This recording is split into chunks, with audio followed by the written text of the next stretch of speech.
سوال ہے مجھے 2-3 اور سوال کے جواب دے دیجیے بس پھر انشاءاللہ میں معذرت اتنا ٹائم لے رہا ہوں. جس طریقے سے آپ کہتے ہیں یا علی مدد، سر یہ مجھے تھوڑا سا وہ لگتا ہے کہ کس طریقے سے یعنی مدد اللہ کی ہے اور اللہ کی طرف سے چلے محمد صلی اللہ علیہ وسلم کو ملی ہے، اس کے بعد حضرت علی رضی اللہ تعالیٰ عنہ کو ملی ہے، سب کچھ چلے ٹھیک ہے سمجھ میں آتا ہے. تو یعنی شرک قرآن میں شرک کیا ہے؟ آپ کا ایک میں نے سنا تھا قرآن میں شرک آپ کہہ رہے تھے کہ بتوں کا ہے، بتوں کے علاوہ اور کیا شرک ہے؟ اگر ہم بندوں سے نام یعنی خبر سے دیکھیں اگر یہ کوئی ضروری نہیں کہ آپ یا علی مدد کہتے ہیں، آپ کے نہیں کہا یہ کوئی واجب نہیں آپ یا علی مدد کہتے ہیں، ہم نہیں کہتے واجب ہے، کوئی شیء نہیں کہتا یہ ضروری ہے کہ آپ کہتے ہیں، آپ نہ کہیں، آپ کوئی کہنا ضروری نہیں ہے. لیکن قرآن میں شرک بہت ہے بھائی. مثلا یہ انسان دین میں بدعت داخل کرتا ہے، وہ کام جو اللہ کا اللہ حلال بناتا ہے، اللہ حرام بناتا ہے، ٹھیک ہے نا، ہمیں حق نہیں ہے کہ ہم حلال اور حرام بنا دیں، تو یہ شرک باللہ ہے، جس کی گناہ بھلے میں اس کے آپ کو آیت بھی دکھا دوں اس کی اگر آپ مجھے اجازت دے دیں. تو اللہ تعالیٰ نے اس کو شرک کہا ہے قرآن مجید میں.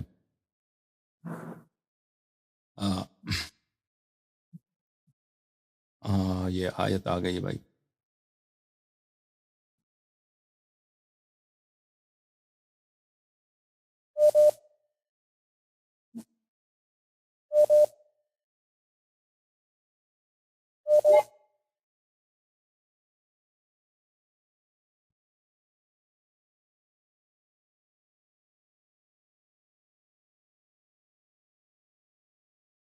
دیکھیں یہ ہے قرآن مجید میں بسم اللہ الرحمن الرحیم. قل انما حرم ربی الفواحش ما ظہر وما بطن. اللہ تعالیٰ نے حرام کیا ہے فواحش کو، وہ بری باتیں، قبیح باتیں، چاہے وہ ظاہری قبیح باتیں ہوں یا باطنی قبیح باتیں. وما بطن والاثم، اور اللہ تعالیٰ نے حرام کیا ہے زنا شراب کو، اسم یہاں روایت میں اسم مراد شراب ہے. والبغی بغیر الحق، اور ظلم کو. وان تشرکوا باللہ ما لم ينزل به سلطانا، اور جو بھی چیز اللہ نے نازل نہیں کیا ہے اس کو آپ اللہ کا شریک بنا دیں، یہ اللہ کے نزدیک شرک ہے. وَأَن تَقُولُوا عَلَى اللَّهِ مَا لَا تَعْلَمُونَ وَأَن تَقُولُوا عَلَى اللَّهِ مَا لَا تَعْلَمُونَ، اور دین میں آپ اس چیز کی نسبت دیں جس کو اللہ نے اس کا حکم نہیں دیا، یہ شرک ہے.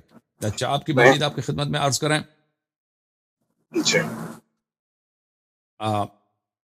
قرآن مجید میں بھلے کہ اگر آپ کسی شخص کو امام بناتے ہیں اس کو شرک کہا گیا ہے. بسم اللہ الرحمن الرحیم.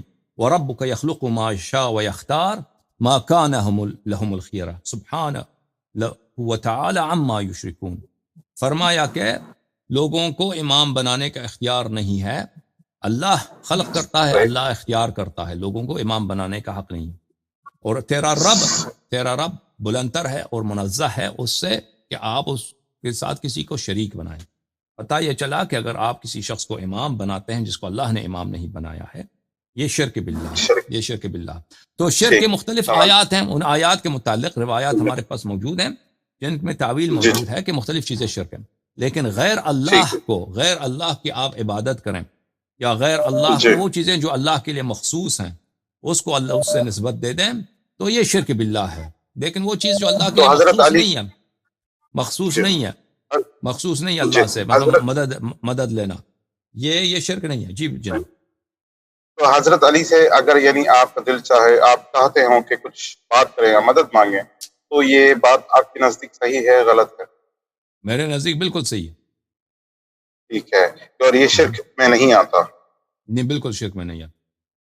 دیکھیں مدد لینا دیکھیں اللہ تعالیٰ قرآن مجید میں فرماتا ہے وَلَا تَقُولُوا لِمَنْ يُقْتَلُ فِي سَبِيلِ اللَّهِ أَمْوَاتٌ بَلْ أَحْيَاءٌ عِنْدَ رَبِّهِمْ يُرْزَقُونَ، کہ وہ لوگ جو اللہ کے راستے میں قتل ہو جاتے ہیں ان کو مردہ نہ کہو، بلکہ وہ اللہ کے نزدیک ہیں اور ان کو اللہ کی جانب سے رزق ملتا ہے، اللہ کے نزدیک زندہ ہیں. اور دوسری روایت میں آیت میں ہے کہ بل احیاء ولکن لا تشعرون، وہ زندہ ہیں آپ ان کو نہیں دیکھتے. ٹھیک ہے نا، تو وہ زندہ ہیں، وہ اپنے حیات میں صاحب کرامات ہیں، صاحب معجزات ہیں. امیر المؤمنین علیہ السلام رسول اللہ صلی اللہ علیہ وآلہ وسلم اشارہ کر دیں بادل کو، تو بادل کا حکم کی طاعت کرے، وہاں پر پانی برسا دے، بارش برسا دے. ٹھیک ہے نا، زمین کی طرف اشارہ کر دے، زمین کے دل سے امیر المؤمنین علیہ السلام نے زمین پہاڑی کی طرف اشارہ کیا، پہاڑی پہاڑی پھٹ گئی اور وہاں سے اونٹنی نکل، کیونکہ رسول پاک صلی اللہ علیہ وسلم نے بعض لوگوں کو وعدہ دیے تھے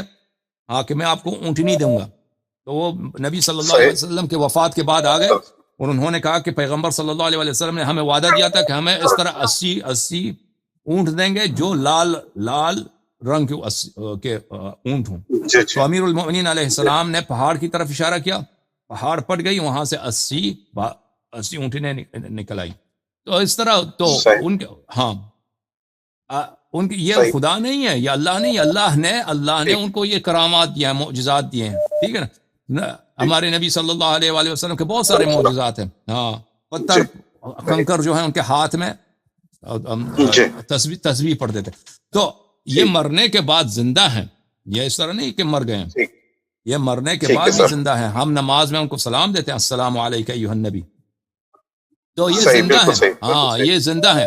اگر میں ایک زندہ فرد سے کہتا ہوں کہ تو صاحب کرامات ہے، تو جو ہے میرے پیر میں درد ہے، میرے پیر میں ابھی حضرت عیسیٰ علیہ السلام نے دیکھیں، حضرت عیسیٰ علیہ السلام زندہ ہے، ٹھیک ہے نا، آسمان سے جب وہ نیچے اتر آتے ہیں آئیں گے، تو اگر فرض کریں میرے پیر میں اپاہج ہے، عیسیٰ علیہ السلام تو مسح، وہ قرآن کی آیت ہے، مسح کر دیں تو مسح سے وہ پیر کو شفا ملتی ہے، تو میں عیسیٰ علیہ السلام سے کہہ دوں کہ میرے پیر میں مسح کر دو، یہ شرک نہیں ہے، ہاں یہ کوئی شرک نہیں ہے، یہ کیا شرک ہے بھائی؟ ہاں نبی کریم صلی اللہ علیہ وسلم کے پاس سب معجزات جو عیسیٰ کے پاس تھے وہ سب معجزات ان کے پاس ہے۔ اگر ہم نبی صلی اللہ علیہ وسلم سے طلب کرتے ہیں، نبی صلی اللہ علیہ وسلم زندہ ہیں، وہ صاحب معجزات۔ جی مزید حکم۔